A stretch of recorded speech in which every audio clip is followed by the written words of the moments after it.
3 balls for 163 yards and 3 touchdowns. That's a heck of a day, right?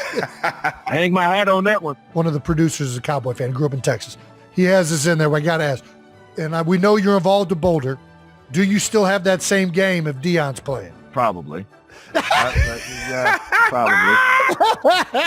Because the thing about it, quick crazy story. I got to tell you this, guys, and the guy the Cowboy fan, you're going to be sick at this story. Real quick.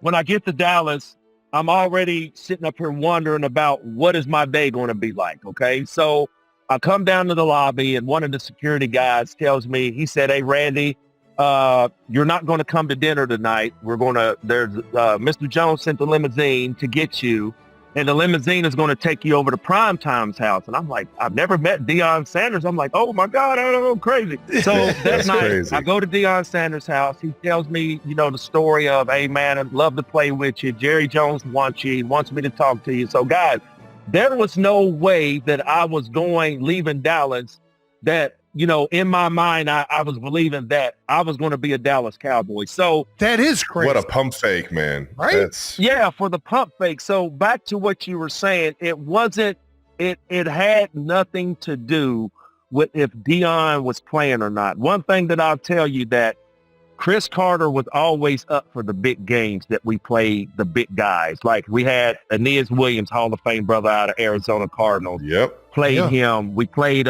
James Hasty and Dale Carter, cornerbacks out of Kansas City. At the time, they were both Pro Bowlers. Mm-hmm. So being a veteran player, he always used to tell me about, "Hey, man, you got to be worried about this one. You got to worry about this one." I remember talking about Deion, and he was like, "I don't know if he's going to play, but if he does, you got to watch out for this. You got to watch out for that." So I was just up to the moment of my rookie year, knowing it was Thanksgiving, everybody talking about me and Deion Sanders, and I was like, man, I can't not worry about Deion. That's how focused I really was, guys. I really was focused that game. Was there a DB throughout your entire career that you kind of like give the tip of the cap to, that he always made your job just that much harder? Yeah, and I'm not ashamed to say his name. Darrelle Reeves was a gnat. Yeah. Darrelle, he was just a gnat. I mean, and the thing about it, what was you going to ask me, Jason? What made him good? Yeah, because it wasn't like he was like this crazy, like fat, like, I mean, he was, but what made him so good at corner? I mean, without stating the obvious, guys study, they study techniques, they study, formation, things like that. But by him being not as fast as, a Champ Bailey or Deion Sanders, the man was athletic beyond, when I say athletic, if you study a guy like Darrelle Reeves, go back to his highlights back when he played basketball in the state of Pennsylvania. Okay. Ooh, okay. Do some homework. Yeah. Okay. So when I go back to do my studying, I already went back to his high school looking at his skill set, because I remember he's speculating. Jason, you first. I know what I missed when I told the people that, I was going to hang it up, and I remember crying.